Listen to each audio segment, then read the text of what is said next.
자, 우리가 지난 시간에는 행정쟁송이라고 부르는 파트에서 행정쟁송이 크게 이제 행정심판하고 행정소송하고 이렇게 두 가지 있죠. 그중에 행정심판에 대해서 공부했어. 근데 이제 지난 시간에 얘기했듯이 행정심판과 행정소송은 논리체계는 거의 비슷하다. 응? 그래서 행정심판을 열심히 하면 소송은 뭐 숫자가 조금 달라지거나 용어가 조금 바뀌거나 하는 거가 좀 다를 뿐 큰 틀에서는 차이가 없습니다. 그래서 이제 공부를 하면서 그 거의 비슷한데 좀 다른 점들, 행정 심판에서 이제 인정되는 그 제도라든지 이런 거하고 조금 다른 점들 이런 거 유의하면서 공부를 하면 돼요. 그래서 우선 우리 722쪽에 보면 행정소송 개설에서 행정소송의 의 뭐 이렇게 돼 있어요. 근데 뭐 시험에 그렇게 이 부분이 많이 나오는 건 아니야. 우리가 이제 상식적으로 알고 있는 거, 행정소송은 행정기관이 이제 국민한테 뭐 한 조치라든지 이렇게 행정작용과 관련해서 분쟁이 생겼을 때, 싸움이 났을 때 누가 판정해 주는 거야? 법원이 판정해 주는 거야. 그죠?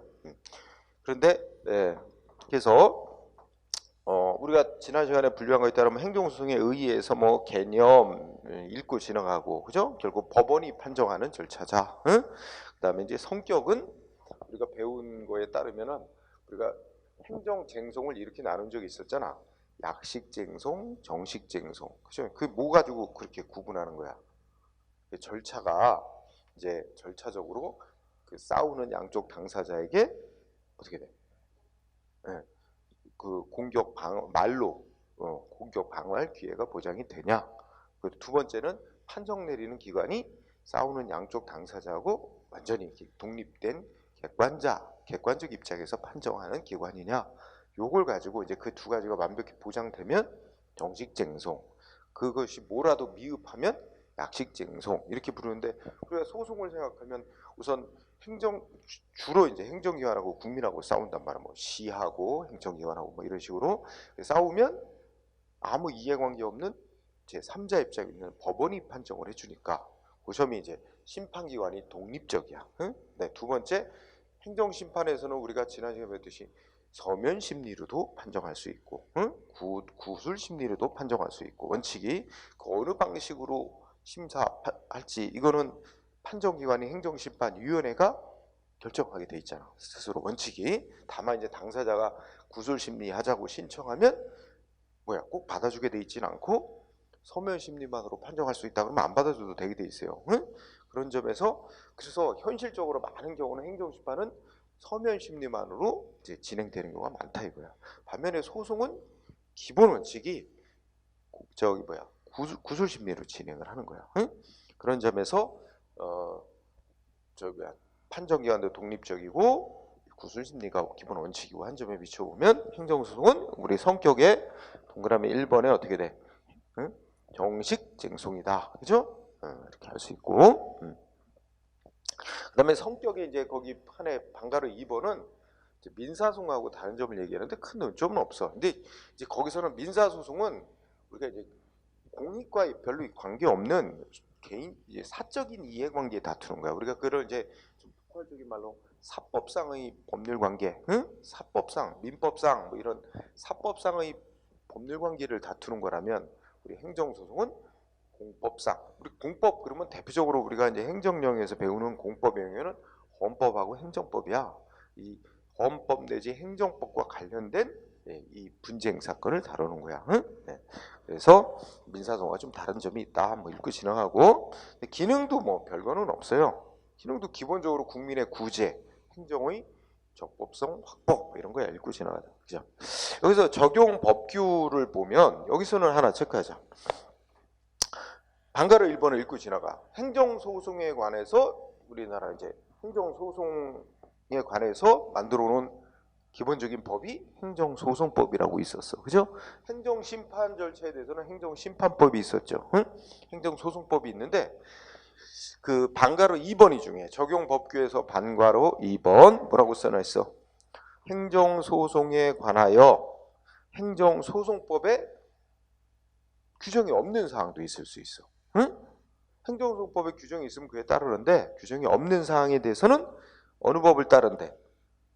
법원조직법의 규정, 민사소송법의 규정, 민사집행법의 규정을 준용한다 이렇게 돼 있죠. 그래서 그 부분 체크. 행정소송법의 대부분 규정이 돼 있지만 뭔가 안 써 있는 부분들이 있어. 미흡한 부분이 있으면 민사소송법, 법원조직법, 민사집행법의 규정을 준용한다. 응? 예, 그 단가를 이번 체크하고 그 다음에 행정소송의 종류라고 하는 파트가 나와. 이거 좀 중요. 응? 특히 이제 뭐하고 비교해서 공부를 해야 되냐면 우리가 이미 배웠던 행정심판법이 규정하고 있는 행정심판의 종류는 되게 간단하고 종류가 적었어. 그 뭐였어? 행정심판법이 규정하고 있는 종류. 국민이 청구할 수 있는 거. 행정기관이 자기한테 행한 처분, 행정처분, 취소나 변경해달라고 청구하는 거. 취소 심판. 그 다음에 처분 무효인지 존재하는지 이런 거 확인해달라. 그래서 무효 등 확인 심판. 또 하나가 내가 신청을 했는데 행정기관이 거부를 하거나 또는 아무런 응답을 안 할 때. 물론 내가 신청을 했을 때 행정기관은 내 신청에 대해서 뭐라도 응답을 해줘야 될 의무가 있는데 법적으로 뭔가 응답을 해줘야 될 의무가 있는데 아무 응답을 안 하거나 거부하는 조치를 했을 때 행정기관이 해야 될 의무를 이행하라고 판정해달라. 그래서 의무이행심판. 그래서 이게 다 세 종류가 다 뭐냐면 행정기관이 국민한테 공권력을 행사하거나 공권력 행사했어야 되는데 안 한 거. 공권력의 행사 거부 내지 부작위. 그래서 한대 묶으면 공권력의 행사 불행사. 이거 우월한 입장에서 행정기관이 공권력 행사한 거 불행사한 거 이거를 국민이 치받아서 싸우는 거야. 그런 거를 우리가 공권력 행사 불행사가 잘못됐다고 싸우는 쟁송을 항고쟁송이라고 또 불렸어. 싸움의 대상 가지고. 그렇지? 그래서 행정심판법은 다 공권력의 행사인 처분, 그 다음에 공권력의 불행사인 부작위, 이걸 다투는 거야. 그래서 행정심판은 세 가지, 취소, 무효동 확인, 의무행심판 이렇게 세 가지 규정인데 다 항고심판에 해당하는 세 종류만 규정을 했다면 행정소송법은 좀 더 폭넓게 규정했어요. 그래서 일단 말을 써놓고 오른쪽에 가면 표가 있죠. 그럼 표로 다 정리해보자. 우선 거기에 맨 왼쪽에 주관적 소송, 객관적 소송, 이거는 이제 학문적으로 분류하는 건데 그거 바로 옆에 네 가지 써놓은 거 있지. 행정소송법이 정하고 있는 국민이 제기할 수 있는 행정소송법이 정하고 있는 행정소송 종류 네 가지 뭐뭐 있냐면 항고소송, 당사자소송, 민중소송, 기관소송.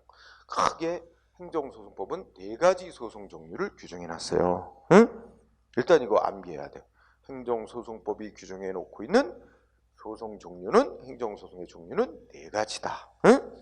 그런데 네 가지를 분석해 보면 첫 번째가 항고소송인데 항고소송은 항고란 말이 이제 공권력의 행사, 불행사 이거 다투는 거 아니야. 응?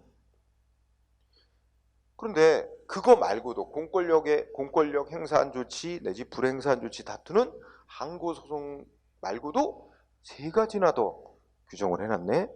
조금 아까 얘기했듯이 행정심판법은 공권력 행사 불행사 또는 항고심판만 규정해놨는데 행정법은 그 외에도 당사자 소송, 민중소송, 기관소송이라고 하는 거, 그죠? 이것까지 규정을 했다는 거. 어쨌든 행정소송법은 크게 네 가지 종류를 규정해놨다.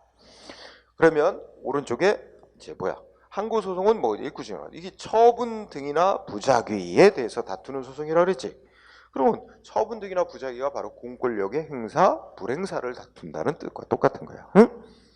근데 거기 항고소송에다가 굳이 이제 지금 우리 공부하는 김에 거기다 써놓으면 우리 행정소송법이 정하고 있는 항고소송의 종류는 항고소송 칸이 있었잖아.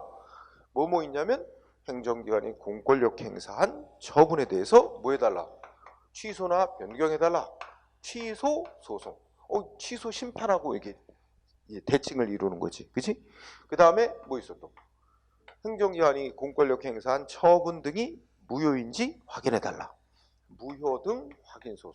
여기까지는 행정심판하고 뭐 다 짝을 이루는 거야. 취소 심판에 대응하는 게 취소소송. 무효 등 확인 심판에 대응하는 게 무효 등 확인 소송. 근데 이게 중요해. 여기. 우리 행정심판법은 행정기관이 신청을 받고 거부하거나 응답 안 하는 부작위에 대해서 뭐 신청할 수 있게 돼 있어? 의무이행 심판. 그럼 그의 짝을 이루는 게 뭐야? 의무이행 소송이라고 말할 수 있는 건데 행정소법은 그게 없어요. 대신에 뭐 하냐면 뭐해?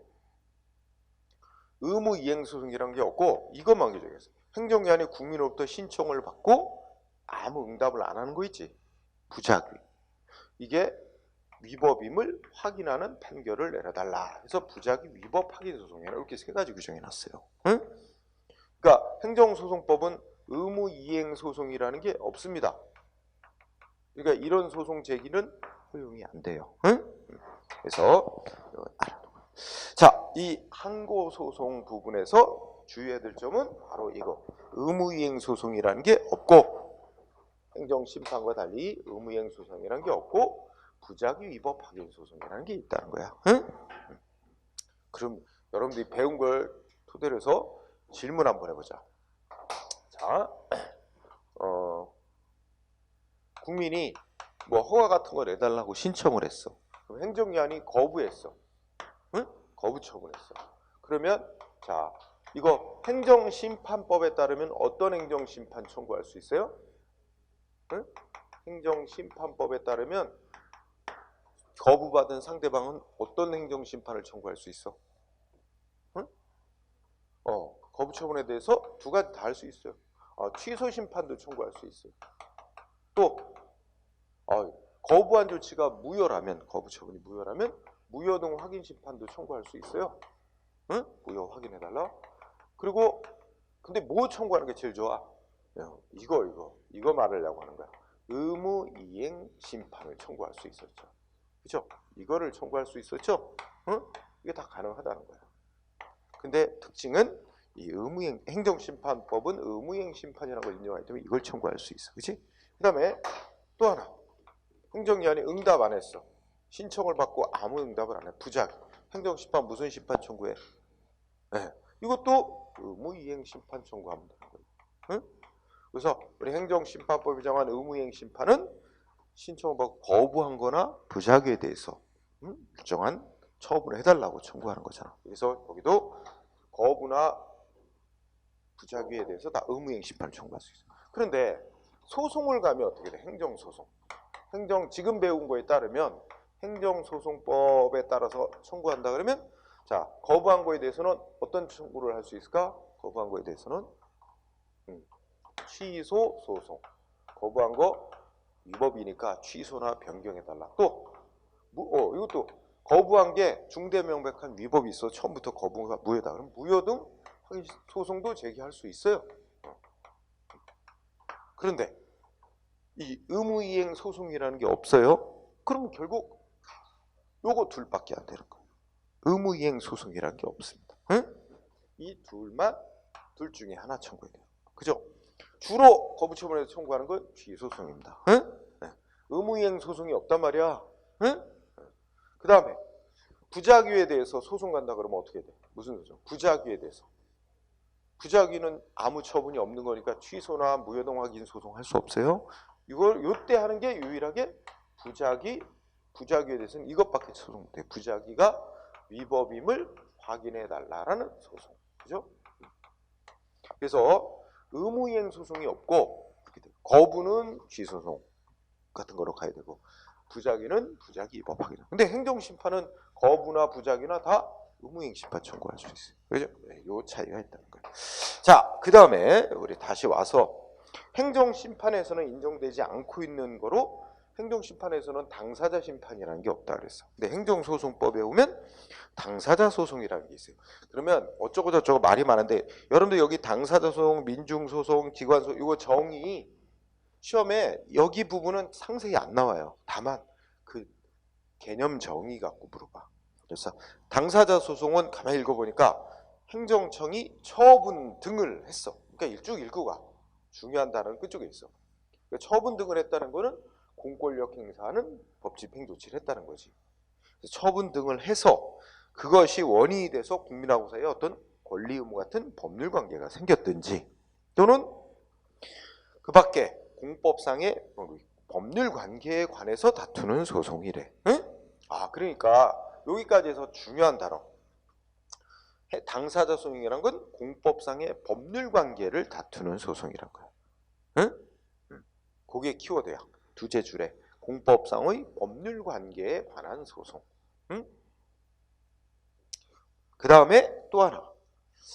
여기서 누가 소송을 하는 원고 피고가 되냐면 소송을 제기하는 자와 소송을 제기받는 자가 항고소송하고 달라요.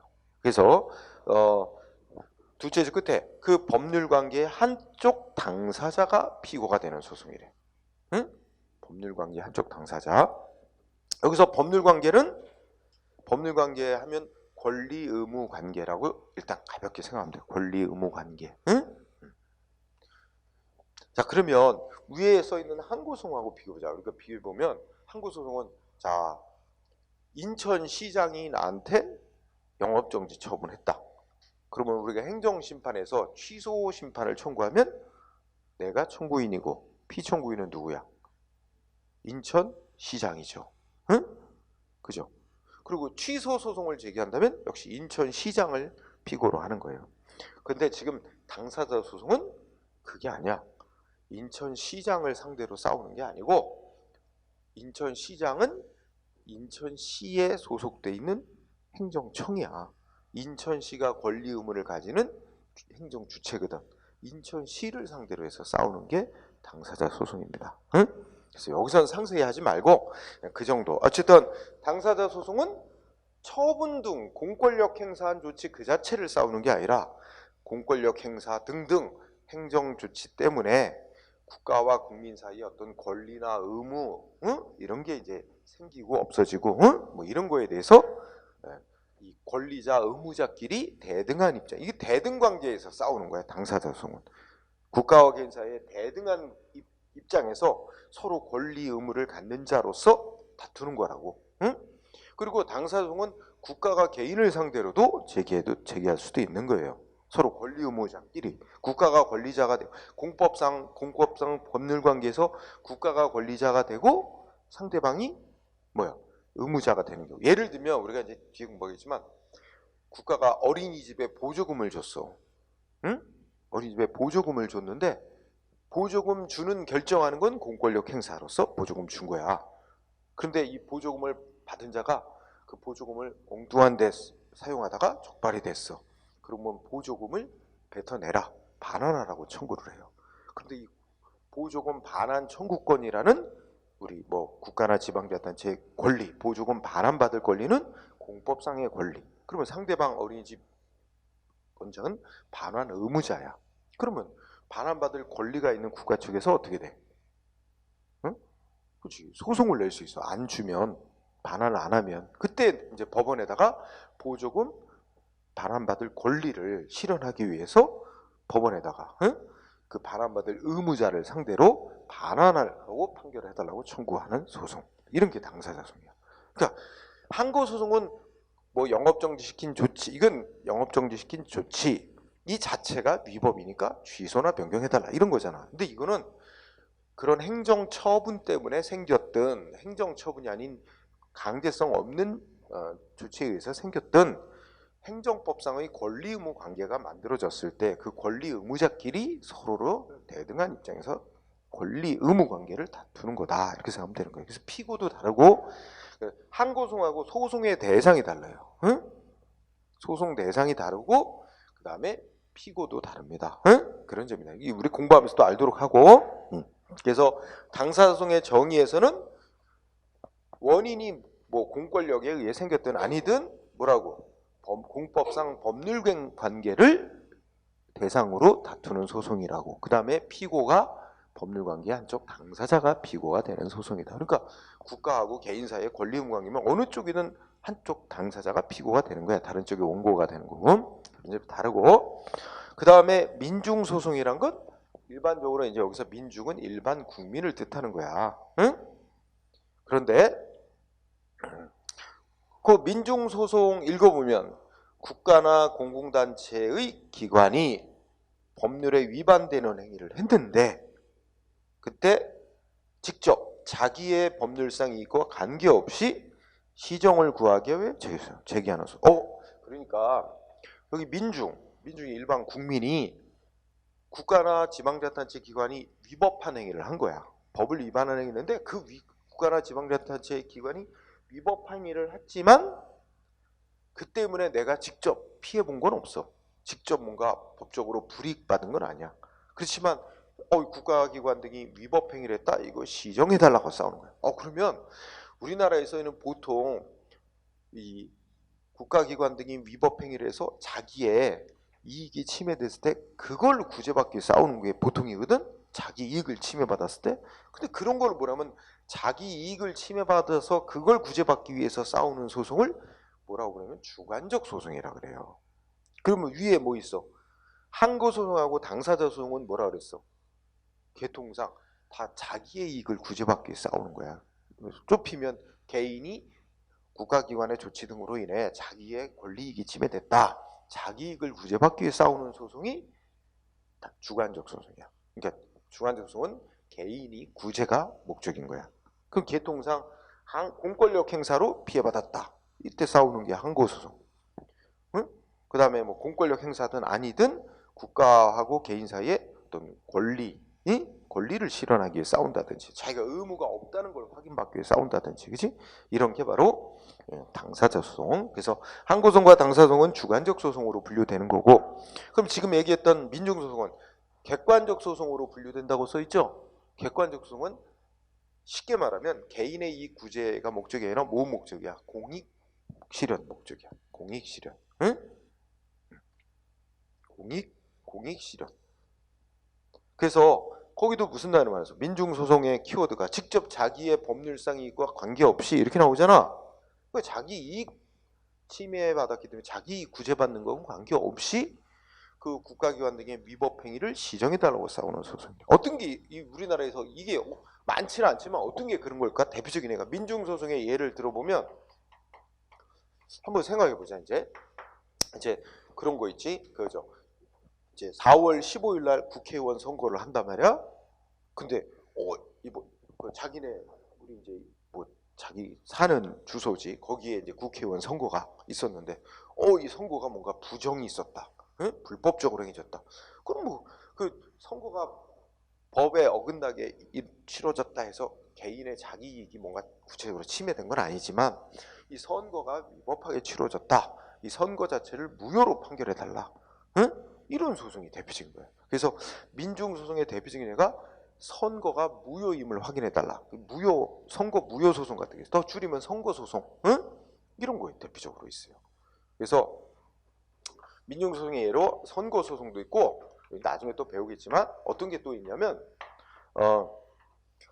뭐 지방자치단체 예를 들어 인천시도 있고 인천시 밑에 무슨 계양구도 있고 구청도 있잖아. 그런데 이제 곧 그런 거 있을 수 있다.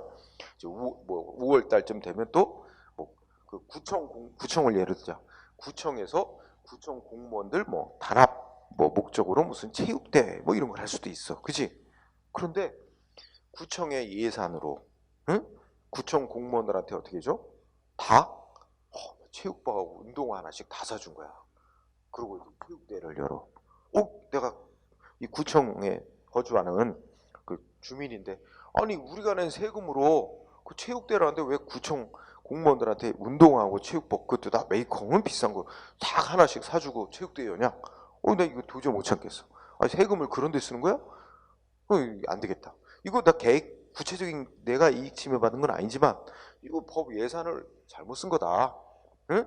그럼 이거 무효로 판결하고 그 다시 환수하도록 응? 판결해달라. 이런 식으로 청구할 수 있어요. 법원에다가. 그런 소송이 우리가 이제 지방자치법에서 인정하고 있는 소송인데 그게 주민소송이라고 하는 게 있어요. 응? 뭐 이런 것들이 우리 법이 몇몇 이런 유형의 소송을 인정하고 있는데 대표적인 예가 이런 거다. 응? 그리고 민중소송하고 기관소송하고 또 헷갈리면 안 돼요. 기관소송은 뭐래? 쉬워. 기관소송은 국민이 싸우는 소송이 아니야. 누가 싸우는 거야? 기관이 기관을 상대로 싸우는 거야. 그래서 읽어보니까 국가나 공공단체의 기관 상호 간에 기관끼리 서로 권리가 있네 없네 응? 또는 권리 행사한 것이 권한이 있네 없네 권한을 행사한 것이 뭐 위법이나 아니냐 다툼이 있을 때 이에 대하여 제기하는 소송 그랬어요. 그러니까 쉽게 얘기하면 기관 상호간에 서로 원고 피고가 돼서 싸우는 거예요. 응?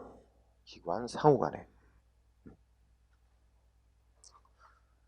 그러니까 예를 들면 이거의 대표적인 예가 뭐가 있을까? 기관 소송 상호간에 싸우는 거 대표적인 예가 뭐냐면 지방자치단체장 줄였을게요. 지자체장이 누구를 상대로 싸우냐면 지방의회를 상대로 싸우는 경우가 있어요. 지방의회. 응? 지방자치단체장하고 지방의회 간에 이 소송이 있어요. 의회 사이에. 어떤 게 있냐면 자 지방의회에서 뭐 하는 거에 대해서 안건이나 무슨 조례를 만들어서 통과를 시켰어. 지방의회에서 이렇게 통과를 시켰어. 안건을. 그래서 근데 이게 이제 최종적으로는 지방의회에서 통과를 시켜가지고 지방자치단체장한테 보내요. 그럼 지방자치단체장이 이걸 주민들한테 공포를 해야 효력이 생겨. 응? 대표적인 예로 예전에 서울시 의회에서 뭐 있었어? 서울시에 있는 고등학생들 다 무상급식 하도록 하는 그 조례를 만들어서 통과를 시켰어. 그랬더니 그 당시에 서울시장이었던 그 오세훈 씨가 있었는데 반대. 공포하라고 서울시의회에서 통과시켜서 보냈잖아. 근데 서울시장은 반대. 그러면 다시 자기가 반대하는 이유를 붙여가지고 시의회로 다시 보내요. 그리고 우리가 거부권을 행사한다 그래. 그래서 다시 보냈어. 그랬더니 시의회에서 이게 뭐가 문제 있냐 이러면서 다시 어떻게 했어요?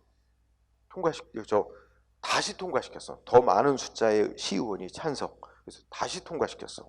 그러면 다시 통과시킨 다음에 시장한테 다시 보내요. 이때 시장은 다시 지방의회로 다시 거부할 수는 없어요. 이때는 시장은 둘 중에 하나를 택해야 돼. 그대로 공포를 하든지 아니면 이거에 반대를 계속한다 그러면 법원에 소송을 내야 돼. 그래서 이것이 상위법에 어긋난 내용이다. 어긋난 거다. 이래가지고 무효로 판결해달라고 법원에 소송을 해야 돼요. 그것도 딱 한 번 대법원에다가 한 번 하게 돼 있어요. 그래서 예전에 오세훈 서울시장이 서울시의회가 고등학생들 무상급식 시켜주도록 하는 내용의 조례 이거 상위법에 위반되는 무효인조례다 이래가지고 대법원에다 소송을 낸 적이 있었어요. 응? 그런 경우처럼 그게 바로 이제 지방자치단체장이라는 행정기관이 지방의회라는 또 기관을 상대로 제기하는 거. 이거 국민이 제기하는 거 아니잖아. 그지? 그래서 이게 대표적인 예. 그런데 여기서 하나 더 알고 가면 다만 기관끼리 싸우는 거라도 뭐는 헌법재판소법 제2조에 의해 헌법재판소의 관장으로 사항으로 되는 소송은 제외한다 그랬지. 그럼 여기서 헌법재판소법에 의해서 이거는 법원이 재판으로 담당할 사항이 아니라 헌법재판소에다가 신청을 해서 거기서 판정을 받아야 할 사항이다라고 써놓은 것들이 있어요. 그러면 여러분들 거기다 추가해놓자. 헌법재판소법 2조에 의해서 헌법재판소의 관장사항으로 되는 사항이지. 그게 뭐냐면 국가기관 간의 권한 다툼. 그 다음에 지방자치 간의 지방자치단체 간의 권한 다툼. 그 다음에 이 둘을 묶으면 국가기관하고 지자체, 지방자치단체 간 권한 다툼. 여기도 그냥 쓰자. 권한 다툼. 그러니까 이 세 가지, 자 국가기관끼리 예를 들면 대통령하고 국회하고, 그죠? 국회하고 법원하고 이런 국가기관 간의 다툼이 되겠지? 그 다음에 지자체가 아니면 인천시하고 경기도하고의 싸움. 응? 그렇지. 그 다음에 국가기관하고 지방자치단체 간의 권한 다툼. 그러면 그 대통령과 무슨 서울시와의 다툼 이런 거 있잖아. 요 세 가지만은 어디서 판정하라는 거야? 헌법재판소, 헌재. 그러니까 이거 법원에다 소송낼 문제가 아니라는 거야. 이거는 헌재로 헌법재판소에다가 신청을 해서 이거 판정해달라 써야 된다는 거야. 응? 그래서 요거는 지금 말하는 법원이 기관 소송이란 걸 제기받아 판정할 사항에서 제외시켜 놨습니다. 응? 그렇죠? 그래서 요거 빼고 나면 실질적으로 별로 없어요. 법원에서 기관 소송이란 걸 제기받아서 판정 내린 사건이 현재 우리나라에서는 2개밖에 없어요. 뭐가 없냐면 교육 여기다 하나 더 넣으면 교육감하고 하나 더 넣으면 지방의회하고, 응? 지방의회에서 뭐 교육에 관한 사무를 통과시켰는데 그거 같은 경우에 교육감이 지방의회를 상대로 다투는 소송, 이렇게 현행법상은 2개밖에 없어요. 응? 자, 그래서 우리가 민중소송하고 기관소송은 개인의 이익구제가 목적이 아닌 소송이라서 객관적 소송으로 분류되는데, 어쨌든 우리가 행정소송법에 따르면 행정소송은 크게 4가지 종류가 있으며 4가지 종류인데 우리가 항고소송은 다시 3가지 구체적으로 있고, 당사자, 민중, 기관 소송 이렇게 있다. 응? 알아두고요. 자, 표로 공부했는데 왼쪽에 다시 전 페이지에서 말로 이제 풀어 쓴 거 있잖아. 풀어 쓴 거 읽으면서 확인해 보자. 행정소송 정리의 동그라미 1번. 행정소송법은 제 3조와 4조에서 소송 종류를 규정해 놨는데 행정소송법 3조에서는 크게 전 페이지 말하는 거예요. 전 페이지. 응? 문장에 행정소송 종류로 크게 4가지를 규정해 놨다. 4가지 뭔지 생각나죠? 항고소송, 당사소송, 민중소송, 기관소송. 그 다음에 둘째 줄에 제4조에서는 지금 읽고 있는데 그 전 페이지 722페이지 아래쪽 보는 거예요. 응? 문장으로 설명. 그래서 제4조에서는 그 중에 항고소송 종류로 취소, 무효등 확인, 부작위, 위법 확인, 이렇게 3가지 종류로 규정했다. 그죠? 그래서 동그라미 2번에 가면, 자, 그러면 우리 용어상 동그라미 1번에 보면 둘째 줄에 제4조에서 법이 정한 항고소송 종류는 뭐야? 법이 정해놓고 있는 항고소송 종류는 3가지 있지? 취소, 무효 확인, 부작위, 위법 확인. 그런데 실제로 이제 국민이 행정기관이 공권력 행사하거나 불행사 해가지고 그 때문에 자기 불이익을 받았을 때 구제받기 위해서 필요한 소송 종류가 좀 더 다양하게 있어요. 응? 조금 아까 읽었듯이 행정기관이 내 신청을 받고 거부를 했다. 그럼 나는 그거에 대해서 뭐 취소나 이런 거 원하는 게 아니라 내 신청에 따른 처분을 해달라고, 판결해달라. 의무 이행을 청구하는 것도 있을 수 있는데 행정법은 그걸 규정 안 했어요. 응? 거기다가 또 이런 거 있지 않을까? 행정기관이 지금 내가 지은 건물이 불법이라고 강제 철거하려고 그래. 근데 그 행정기관한테 내가 지은 건물이 그 불법이라고 철거하려는 행위 자체가 네가 잘못 판단한 거다. 문제 없는 건데 왜 이걸 강제 철거하려고 그러냐? 강제로 지금 철거하려고 그러고. 그래서 강제 철거하는 건 위법이다. 하면 안 된다라고 강력히 행정기관에게 요구를 했는데 행정기관은 안 들어. 강제 철거하겠대. 자기는 문제 없다고. 그래서 나는 법원에 달려가서 행정기관이 지금 내가 적법하게 지은 건물을 강제 철거하려고 드니 이거 못하게 하지 말라고 판결 내려달라. 이거는 행정기관이 불이익 조치를 하려고 하는 걸 막아달라고 청구하는 거야. 그지? 이런 것도 국민의 구제를 위해서 필요하지 않아? 그럼 법원이 하지 마라! 이렇게 판결 내려주는 거. 그지? 그런 걸 뭐라 하냐면 길게 말하면 예방적 부작위 소송이라 그래. 응? 다른 말로 표현하면 금지시켜달라고 청구한다는 의미에서 금지 소송이라고도 불러. 그런 것도 필요한데 그런 거는 지금 법이 안 정해놨어요. 법에서는 딱 취소 소송, 무효등 확인 소송, 부작위 위법 확인 소송 3가지만 규정해놨잖아. 그러니까 국민의 공권력 행사, 불행사 조치로 인해 국민이 피해를 입었을 때 구제받는 다양한 유형의 소송이 필요한데 법은 딱 3가지만 규정해놨다.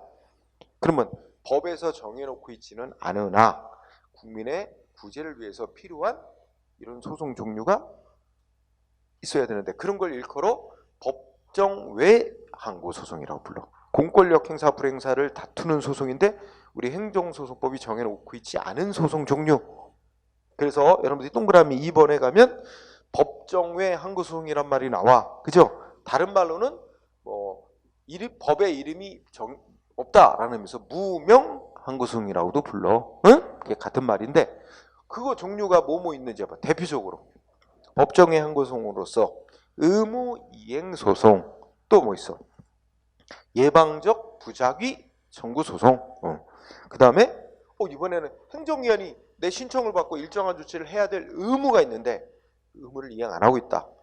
의무를 이행하라고 판결을 내려달라. 이거는 의무이행 소송이겠지만 이행하라고 판결을 내려달라는 게 아니라 행정기관에게 그런 의무가 있다는 걸 확인하는 판정을 내려달라. 행정기관의 의무가 있음을 확인해주는 판정을 해달라. 그래서 이걸 자기 의무 확인 소송 이렇게 말하는데 대표적으로 한 3가지가 얘기됩니다. 그런데 그래서 그러면 여러분들이 동그라미 2번을 읽으면서 법정 외 항구소송이란 말 이해됐어요? 법으로 정해놓은 거 이외 우리 행정소송법이 정해놓지 않은 행정소송 종류, 항구소송 종류 그걸 말하는데 법정 외 항구소송 종류로 일단 언급되고 있는 종류가 3가지 있다는 거야. 3가지 뭐 문장 체크해놓고 이거 인정된대 안 된대. 응? 자, 요거에 대해서는 이런 이제 다툼이 있어요. 자, 위에 동그라미 1번을 보면 우리나라 행정소송법 제3조와 4조에서 행정소송 종류를 쭉 써놨다 그랬지. 특히 제4조에서는 항고소송 종류로 3가지를 규정해놨다 그랬잖아. 그러면 이 행정소송법 4조를 어떻게 해석하느냐? 자, 학자마다 이제 보는 관점이 다르겠지. 행정소송법 제4조에서는 항고소송의 종류는 이 취소소송 등 3가지로 한다. 그러면 딱 요 3가지만 인정한다는 뜻이냐? 응? 법이 정한 3가지 종류만 딱 한정해서 인정한다는 의미로 규정을 해놓은 거냐? 아니면 3가지만이 아니라 3가지를 대표적으로 예를 들어 규정해 놓은 거고 법에다 딱 명시는 안 했지만 그 예를 들어 규정해 놓은 거기 때문에 그 법에 규정이 안 돼 있는 소송 종류도 인정을 한다는 뜻이다. 그건 예를 들어 규정해 놓은 것뿐이다 라고 해석하는 견해. 딱 2가지 입장에서 행정소송법 4조에서 항고소송 종류를 3가지로 규정을 해놨는데 그 3가지만 인정한다는 뜻이다 라고 해석하는 견해. 그러면 이 견해에 따르면 어떻게 돼? 법에 열거되지 않은 소송은 전혀 인정을 안 된다는 의미다 라고 보게 될 것이고, 반대 견해는 그거는 대표적인 예를 3가지 규정해 놓은 거지 거기 규정을 안 해놨다 그래도 국민의 구제를 위해서 다 열려 있는 거다. 응? 그러니까 이런 의무이행소송 이런 것도 다 인정될 수 있는 거다. 이렇게 이제 해석을 완전히 정반대로 해요. 똑같은 규정을 놓고도 열거해서 한정해서 규정해 놓은 거냐 예시적으로 규정해 놓은 거냐 이에 따라서. 그래서 학자들은 대립이 있는데 결론 우리 대법원 판례는 어땠대? 2번째 줄 끝에 우리 대법원은 그게 중요해. 우리 대법원은 우리 행정법 4조에서 규정하고 있는 항고소송 종류 3가지는 딱 그 3가지만 허용된다고 규정한 거래. 딱 열거해서 한정해서 규정한 거라고 보기 때문에 법이 규정한 종류 이외의 소송은 허용될 수가 없다는 입장이야. 그래서 판례는 대법원 판례는 법이 정한 거 이외의 항고소송 종류는 일관되게 부정하고 있습니다. 응? 판례 인정 안 돼요. 그래서 의무이행소송 같은 거 허용돼? 안 돼. 행정위에는 나한테 불이익 조치 막 하려는 거 이거 못하게 막아달라고 청구하는 소송도 즉 예방적 부작위 소송도 안 돼. 응? 그죠? 네, 그런 거. 네, 동그라미 2번. 네, 동그라미 3번은 조금 아까 얘기한 거고, 네, 그렇게 일단은 정리하세요. 자, 그러고 나면 723쪽에 가면 이제 행정소송의 한계라는 파트가 있어요. 응? 자, 여기 크게 이제 우리가 크게 2가지 공부해야 되는데 하나가 뭐가 있냐면 일단 일반적으로 생각해보자. 이거 한번 생각해봐. 누가 이쁜지 싸움 났어 지금. 응? 누가 이쁜지 가려달래. 법원에다가 신청. 응? 쟤하고 나하고 지금 누가 이쁜지 싸움 났는데 응? 가려달라. 그럼 법원이 그 재판 받아줄까? 그러니까 이게 법적으로 권리 의무에 관한 다툼이 아니야. 그냥 누가 이쁜가에 관한 사실 문제에 대한 다툼일 뿐이지 법적인 권리 의무에 관한 다툼이 아니거든. 법원은 법을 적용해서 법을 해석 적용해서 법적으로 권리 의무 등 법적인 문제에 대한 다툼을 해결해 주는 곳이야. 그런데 누가 이쁜지는 이게 법적인 문제, 다툼의 문제가 아니잖아. 그냥 이런 건 법원이 관여할 문제가 아닙니다. 그죠? 응? 또 이런 건 어때? 뭐 예를 들어서 이번에 뭐 기생충이 뭐 무슨 뭐 아카데미에서 무슨 뭐 작품상도 내게 탔는데 이런 걸 소송으로 아니 저 기생충이란 작품이 뭐 그렇게 예술성이 뭐가 뛰어나고 뭐 작품성이 뛰어나다고 쟤한테 무슨 상을 주냐? 이것도 어떻게 돼? 법원이 법을 적용해서 해석 판단할 수 있는 문제인가? 그건 아니지. 어떤 작품의 예술성, 뭐 학문성 이건 법원이 판단할 문제가 아닙니다. 법적으로 권리 의무 법적인 다툼이 아니기 때문에 그러니까 그런 문제는 법원이 재판할 수 없지. 단 우리가 이제 그런데 이건 어떻게 돼? 만약에 무슨 아카데미상 이게 작품을 선정할 때 이게 또 그 상을 주는 그 무슨 절차가 있을 거 아니야? 그 결정하는 절차. 응? 그래서 뭐 어떻게 투표를 해서 뭐 몇 분의 몇이 뭐 다수표가 나오고 뭐 어떻게 이런 규정이 있을 텐데 그 규정을 위반해서 이게 결정했다. 이거는 법적인 문제가 돼요. 그러니까 작품성, 예술성이 뛰어나냐 아니냐의 문제는 법원이 관여할 문제가 아니야. 그렇지만 규정에 따른 대로 지켜서 결정이 됐나? 이거가 이제 문제가 된다면 그건 법원이 관여할 문제가 되죠. 재판할 수 있죠. 그죠? 자, 내가 지금 얘기한 거는 핵심 본질이 뭐냐면 법원이 뭐든지 모든 이 세상의 다툼을 다 법원에다가 재판으로 해결해 달라고 신청한다 그래서 법원이 다 재판 받아서 해결해 주는 게 아니라는 거지. 법원이 해결해 줄 재판으로서 관여할 수 없는 문제들이 있다는 겁니다. 응? 그래서 이제 거기에 일단 세 줄이 있는데 둘째 줄에 보면 행정소송이란 건 법원에 의해서 사법작용인 점에서 법원에 대한 법원의 심사에는 사법권의 본질에서 나오는 한계, 또 권력 권리의 원칙 등에 따른 일정한 한계가 있다. 그러니까 이 문장의 핵심은 법원이 재판할 수 없는 문제도 있다. 그런 얘기입니다. 읽고 지나가되 그래서 나눴죠. 사법권의 본질에 의한 한계라 그랬어, 그죠? 자, 그래서 일단 사법권의 본질에 의한 한계 가볍게 읽어둡시다. 뭐래? 우리가 국가작용을 입법, 행정, 사법 이렇게 나눌 때 사법작용이란 건 어떤 거래? 구체적인 법적 분쟁이 일어났을 때 어떻게 돼? 이 싸우는 당사자가 법원에 신청을 해와야 돼. 소의 제기. 그죠? 응? 여기서 중요한 단어는 구체적인 법적 분쟁. 응? 그 다음에 뭐야? 당사자의 소의 제기가 있어야. 그러면 법원이 법을 해석 정해서 분쟁을 해결하는 작용이다. 그러니까 그걸 둘로 나눠 쓴 게 밑에 처분권주의하고 구체적 사건성이라는 겁니다. 응? 일단 생각해봐. 아무리 법적인 싸움이라도 소송 제기를 안 하면 법원이 소송 제기가 안 들어왔는데 신청이 안 들어왔는데 우리가 재판할게 알아서 가져다 재판해 주나? 그런 일 없죠. 응? 그러니까 그게 처분권주의가 적용되기 때문이라는 거야. 외우지 말고 소송이 들어와야 된다. 제기돼야 된다. 그 다음에 또 하나는 뭐가 법원이 재판할 사항이 된다는 거야. 위에서 말해 구체적인 법적 분쟁이라 그러지. 그걸 좀 더 부연해서 쓴 게 밑에 방가로 2번 구체적 사건성. 뭐야?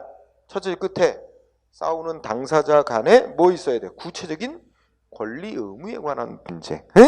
이런 거래야 이게 법원이 법을 해석 적용해서 재판해 줄 수 있는 사안이 된다는 거야. 그런 게 아니면 법원이 관여할 수 없는 문제다 해서 재판 거부한다는 얘기입니다. 자, 그래서 구체적으로 뭐 다음 페이지에 가면 뭐 몇 가지들이 나와요. 법의 효력이나 해석에 관한 다툼, 객관적 소송, 사실행위, 반사적이 뭐 이런 개념이 약간 써 있죠. 근데 이런 것들은 여기서 공부한다기보다는 사실 1권서부터 해서 앞쪽에서부터 쭉 공부해온 것과 연결이 돼요. 그래서 그 표에서 법령의 효력이나 해석에 관한 다툼 읽어보면 일반 추상적인 법 규정 그 자체만 갖고는 어떻게 돼? 일반 추상적인 법 규정이 만들어졌다. 그 법 규정 자체만 갖고는 공무원들이 이걸 아직 집행을 해서 그 법에 해당, 당신은 그 법의 적용 대상이 되는 자다. 그래서 그에 따라 법에 따른 어떤 구체적인 집행 조치를 해야 그 사람한테 구체적인 권리나 의무가 발생, 변경, 소멸되는 거야. 일반 추상의 법 규정만 갖고는 아직은 개인의 구체적인 권리 의무에 아무런 변동이 안 생겨요. 예를 들어서 뭐 있을까? 이제 뭐 한다 그랬더라? 그 엊그제도 보면 여러분들 이제 이게 뉴스에 내보내더라. 이제 우리 퀵보드 있잖아. 퀵보드. 뭐라 그래? 전동 킥보드라 그러대. 전동 킥보드 이렇게 아니 이렇게 길쭉하게 생기고 있잖아. 그것도 이제 저 원동기 장치 자전거로 분류가 돼서 그거 운전면허 없으면 못 몰아요. 응? 그러니까 전동 킥보드를 타려면 운전면허를 따야 돼. 그럼 최소한 오토바이 운전하는 면허 있지. 원동기 면허라도 따야 됩니다. 물론 자동차 면허 있으면 원동기를 다 몰 수 있는 거기 때문에 자동차 면허 있으면 당연히 킥보드 운전할 수 있어요. 근데 우리가 전에도 한번 얘기했지만 운전면허 딸 수 있는 연령이 몇 살이야? 응? 자동차는 18세 이상 돼야 되고 오토바이 원동기 면허 따려면 16세 이상이 돼야 됩니다. 만 16세. 그러면 어떻게 돼? 만 16세가 안 된 애들은 운전면허를 딸 수가 없기 때문에 결국 전동 킥보드를 몰 수 없어요. 그러면 만약에 15세 된 중학생이 운전면허가 없지? 전동 킥보드 몰다 걸리면 무면허 운전으로 처벌 대상이 됩니다. 응? 형사처벌 대상이 돼요. 주의해야 되는 거지. 그렇죠? 응? 우리나라 현재 13세가 넘으면 벌금징역 등 형사처벌 대상이 되잖아. 그럼 15세 된 그 중학생이 무면허 운전으로 킥보드를 운전하다. 그러면 법에 무면허 운전을 하면 뭐 벌금이나 징역 이렇게 됐으면 그 재판받아서 그 형사처벌 대상이 되는 거죠. 응? 그런 거 주의해야 돼요. 응? 그게 곧 언제부터 시행되더라? 모르겠어. 계속 요새 방송에서 라디오 방송에서 보면 계속 그거를 홍보하더라고. 응? 자, 왜 꺼냈냐면 그러면 자 전동 킥보드는 면허 없이 운전하면 처벌한다. 이건 일반 추상적인 규정일 뿐이고 구체적으로 누가 그 처벌되는지는 적발이 돼서 법을 적용해서 그 사람한테 구체적으로 처분이 이루어져야 그 사람의 무슨 권리 의무에 영향을 미치는 거지. 그 법 규정만 갖고는 그 사람의 권리 의무에 아직은 추상적일 뿐 구체적인 권리 의무가 생긴 건 없잖아. 그래서 하여튼 이건 앞에서 이제 행정 입법 공부할 때도 되는 건데 읽고 지나가세요. 그 다음에 우리 아까 공부한 것 중에 민중소송하고 기관소송은 개인의 입구제와 상관없는 객관적 소송으로 분류된다 그랬지. 우리나라 행정소송에서도 객관적 소송을 인정하고는 있어요. 하지만 우리나라는 개인의 이익구제를 목적으로 하는 주관적 소송을 원칙으로 허용하고 이 개인의 이익구제가 목적이 아닌 객관적 소송은 특별히 법에서 이러이러한 소송을 제기할 수 있다라고 규정을 해놨을 때만 예외적으로 허용을 해요. 그래서 우리 객관적 소송이라는 파트에서는 셋째 줄 어쨌든 우리 객관적 소송 인정하고 있는데 기관 소송하고 민중 소송에 해당하는 게 객관적 소송이다라는 거지, 그렇지? 그런데 셋째 줄 요거는 개별 법률에서 행정소송법 말고 개별 법률에서 특별히 이러한 소송을 제기할 수 있도록 허용하고 있을 때만 가능해요. 그러니까 요거는 우리가 그래서 거기다 이런 말을 써놔. 뭐라고 써냐면 법률에서 특별히 요런 경우에 소송을 제기할 수 있다. 이렇게 따로 정해냈을 때만 소송이 가능해요. 이게 열기주의야. 열기주의. 응? 이 뭐에 대해서는 객관적 소송에 대해서는 우리나라가 무슨 제도를 택하고 있다고? 열기주의를 채택하고 있다고. 이게 뭐야? 법률에서 나열해서 기록해놨을 때만 법률이 정한 경우에만 허용되는 소송. 응? 뭐에 대해서만? 객관적 소송에 대해서만 열기주의가 채택. 그런데 우리 주관적 소송에 대해서는 다 열어놨어요. 개괄주의를 채택하고 있어요. 근데 개괄적 소송. 그 다음에 사실행위. 사실행위는 원칙적으로 어떻게 돼? 두 가지가 있는데 사실행위는 아까 누가 이쁜지 어떤 작품이 예술성이나 작품성이 더 뛰어난지 이런 거는 사실에 관한 문제일 뿐이지 그 어떤 법적인 그 문제가 아니란 말이야. 그렇기 때문에 그런 거는 소송 대상이 안 돼. 그런데 둘째 끝에 권력적 사실행위는 사실행위 중에도 권력적 사실행위는 처분성이 인정돼서 소송 대상이 되고 있어요. 권력적 사실행위 대표적으로 강제 철거하는 행위라든지 그 다음에 우리 강조했었어. 최근 작년도 7월인가 8월인가 8월로 병역법상 병역 기피자 병무청장이 명단 공표한 거 있지? 또 권력적 사실으로서 처분성 인정된다 그랬단 말이야. 응? 그거 되게 강조하고 있어요. 내가 지금 시험에 나올 가능성이 매우 높아서.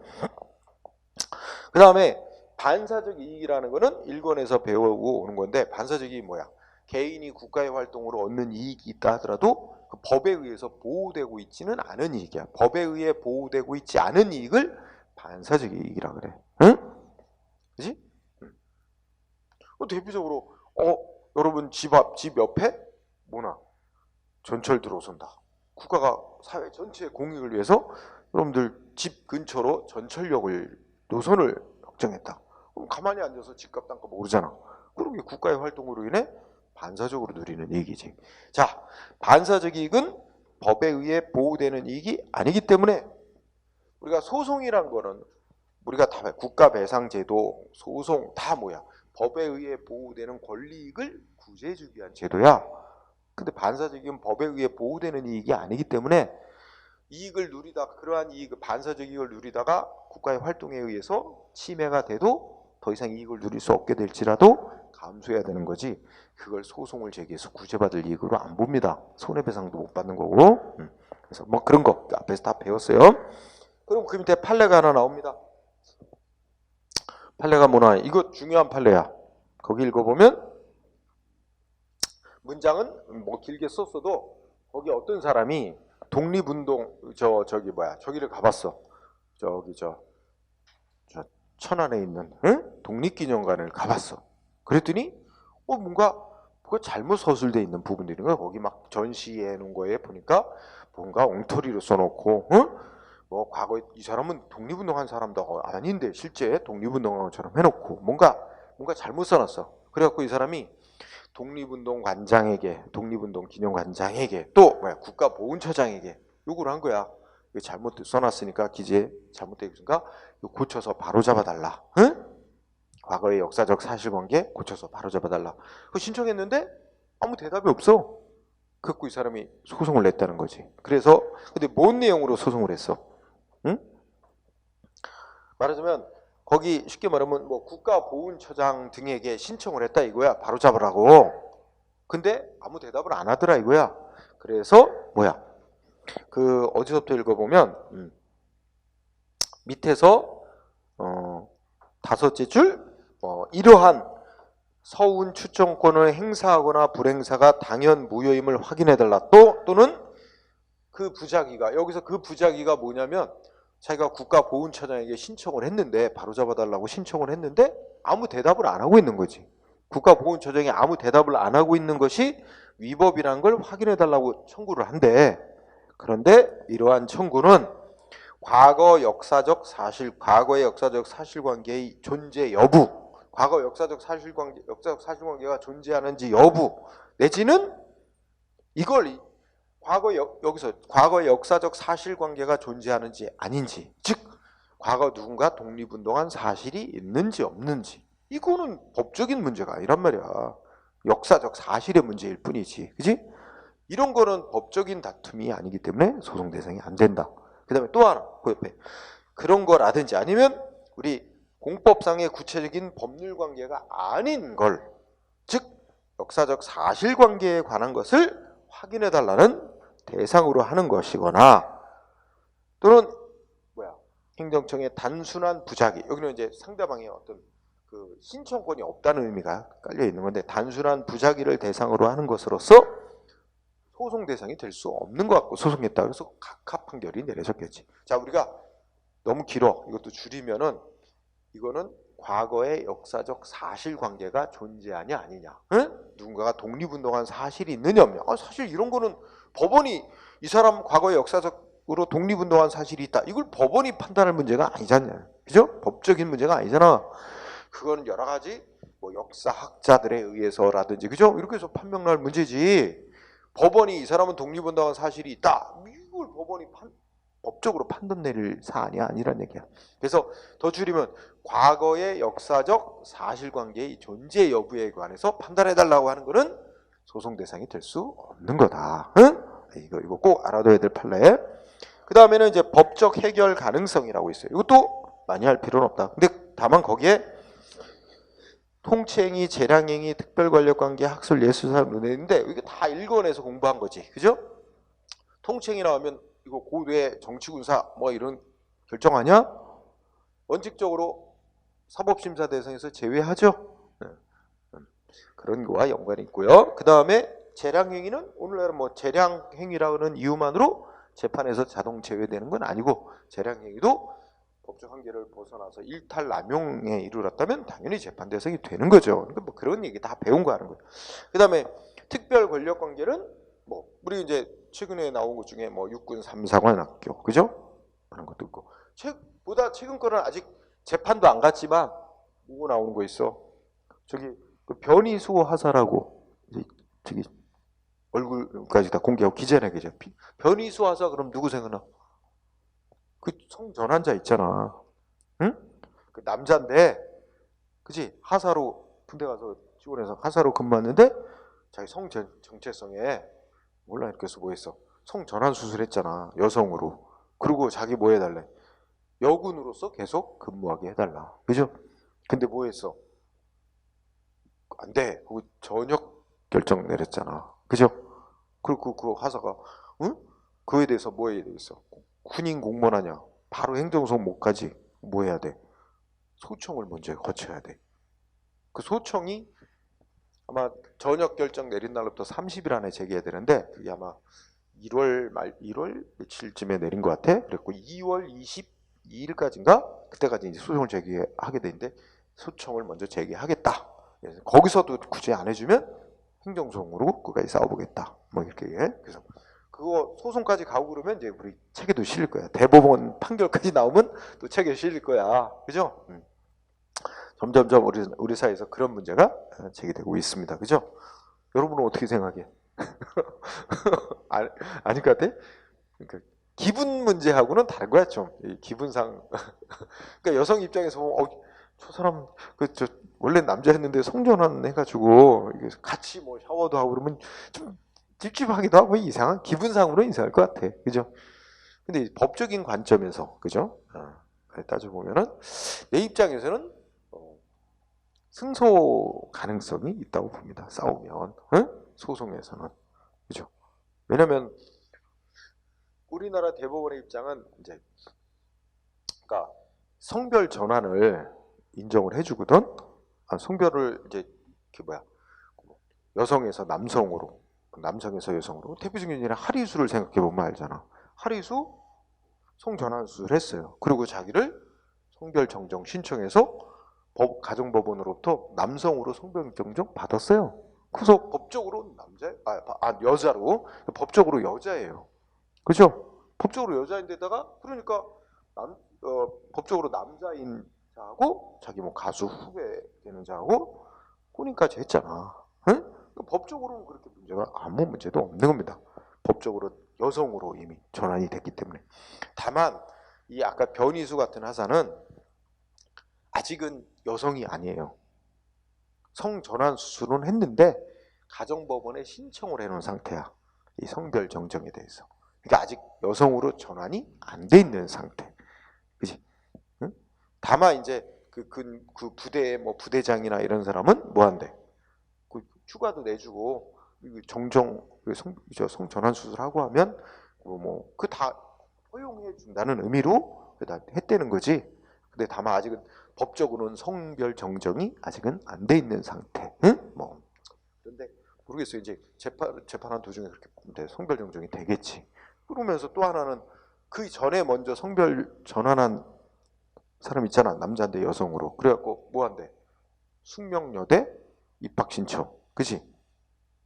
근데 학교에서는 뭐 합격 결정 이렇게 내리는 것 같은데 포기했잖아. 합격 안 간다고. 그 학내에서도 학생들이 뭐 반대도 많고 막 하니까. 근데 이제 그게 참 점점 이제 어려운 문제가 되죠. 응?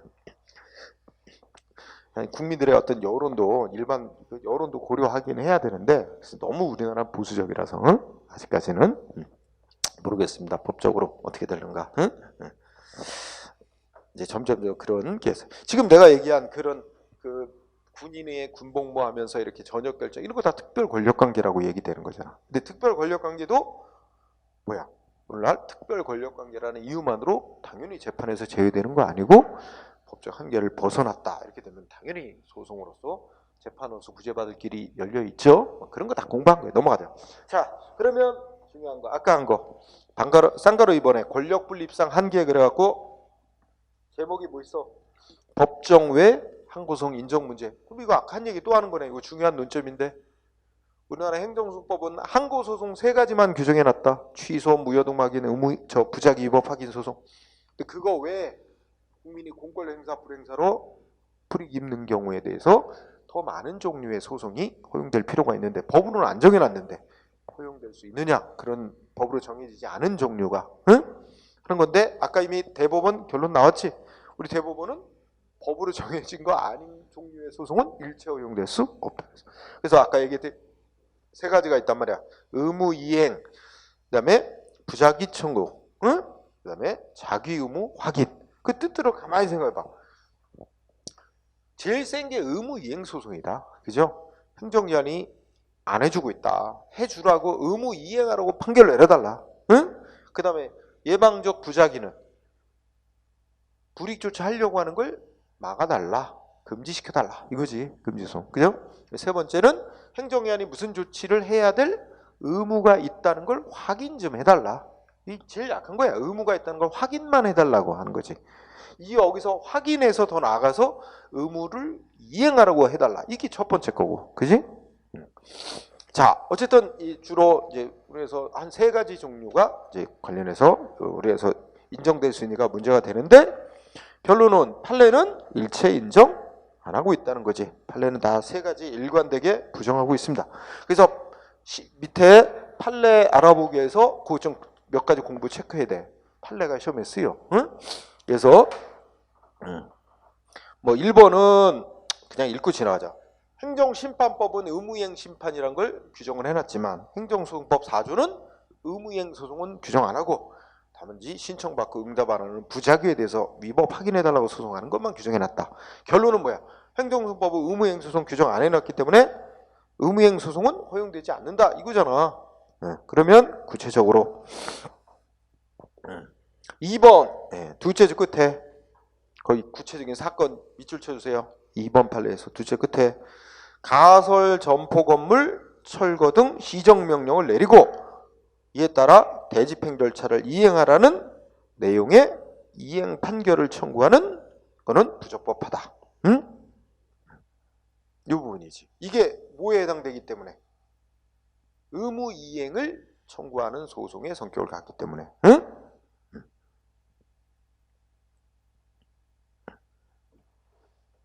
그러니까 아마 옆에서 가게에서 장사하는 사람이 가설점포 건물이잖아. 가설점포. 그러니까 뭐 천막 치고 막 이렇게 장사하고 있나 봐. 그 사람 때문에 자기 피해 본다 이거지. 가설점포 해가지고 영업하는 사람 때문에 가게세 임대료 내가면서 하는 사람이 피해 보고 있다. 그래가지고 왜 가설점포 건물에서 철거 명령 등 안 내리냐? 얘는 불법인데.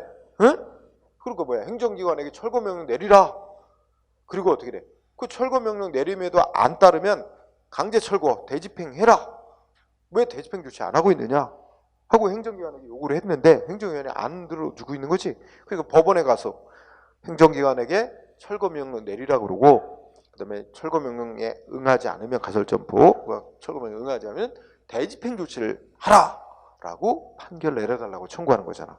이런 내용의 청구는 내용적으로 의무이행을 청구하는 것으로서 현행법상 허용될 수 없는 소송이다. 해서 각하된 거지.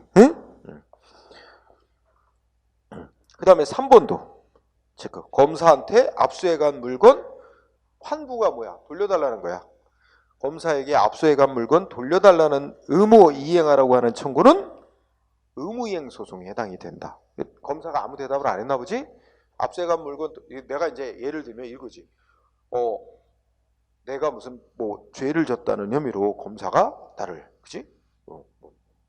영장 갖고 와서 증거 뭐 물건도 압류해 가고 했는데 결국 내가 무죄 판결을 받았다든지 아니면은 뭐야 무혐의로 풀려나게 돼서 그럼 압류해간 물건을 해제하고 압류를 해제하고 압수해간 걸 다 반환을 해줘야 되거든. 근데 안 해주고 있어. 돌려달라고 청구했는데 응답이 없어.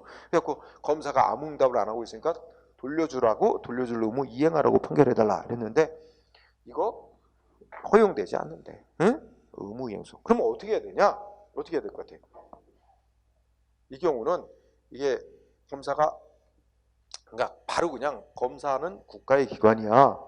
국가를 상대로 민사소송으로 바로 반환 청구 소송을 하면 될 일인데 민사소송으로 굳이 이렇게 할 필요가 없다는 거야. 어쨌든 이게 3번 그거 알아도 4번은 4번도 체크. 새로 지은 건물 신축 건물 준공검사 내주지 말아달라. 응? 그 뭐야? 행정위원에게 뭔 조치 하지 말아달라고 요구를 한 거야. 근데 행정위원이 안 들어먹으려고 그래. 그러니까 이게 신축 건물 옆에 사는 사람이겠지. 응? 그런 사람일 수도 있고, 그죠? 신축 건물에 대해서 준공 처분을 내주지 말아달라고 행정위원회 요구했는데도 행정위원이 안 들어줘. 그러니까 법원에다가 부작위를 구한대. 부작위를 구하라. 이게 예방적 부작위 청구하는 거야. 금지시켜달라는 거지. 행정위원에게 준공검사 내주지 말아달라고 판결 내려달라고 청구하는 거야. 그치? 이거 예방적 부작위 청구라서 안 된다.